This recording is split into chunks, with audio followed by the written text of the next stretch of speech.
I saw this video we got here, and I want to show you because it'll piss you off. But it made me think of Cornell West and Alan Dershowitz, and just two liberals going at it from two perspectives about Palestine and Israel.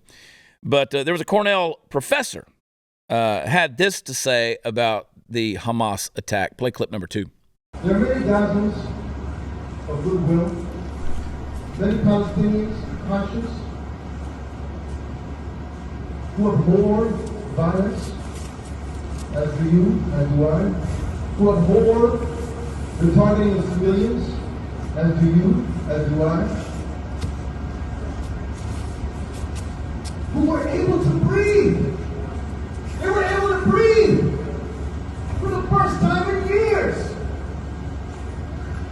It was exhilarating. All right. It was exhilarating. It was energizing. And if they weren't exhilarated by this challenge to the monopoly of violence, by this shifting of the balance of power, then they would not be human. I was exhilarated. He was exhilarated by race.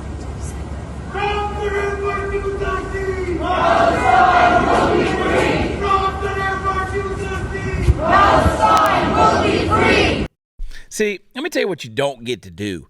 You don't get to preface what you're about to say with something and think you can get away with it because it sounds right.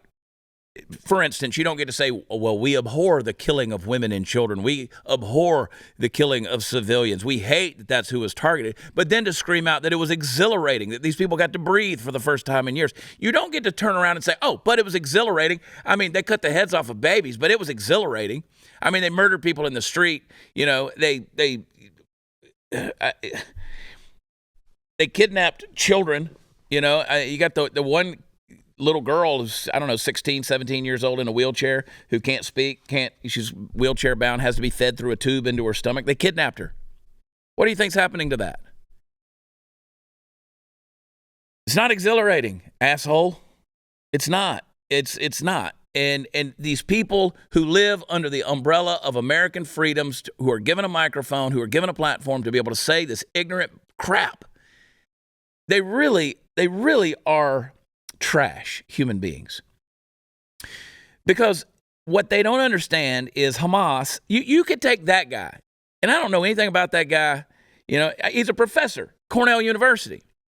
I don't know what his background is. I don't know where he came from. I don't know what ethnicity is. I don't know. But I promise you, you drop him in Hamas and he'll be dead within the space of 15 minutes. Drop him in the middle of a camp and he will be dead. And we'll see how exhilarating it is. See if you can breathe. They could breathe. Well, you should be fully you should be wide open when they cut your head off. You can breathe completely at that point in time. Just boom, just open those lungs right up, buddy. Let her rip. And then you can do all that screaming and everybody can repeat whatever the garbage is just coming out of your mouth. These people are so ignorant. They're so stupid. They have no clue what really goes on in the world, how evil and cruel the world actually is, to get out there and you give these fat asses a microphone to be able to spout their bullshit, and they go out there and do that with no clue the repercussions of what's coming their way. Because I promise you, when it pops off, the way it already has this last week, you know, the Hamas commander calls for a global day of jihad. You got these lone actors out there that have done things. You know, a guy gets killed in France, stabbed to death. Guy gets stabbed in China. People get shot up in, Brussels. And we've had some things happen here in the country, in America.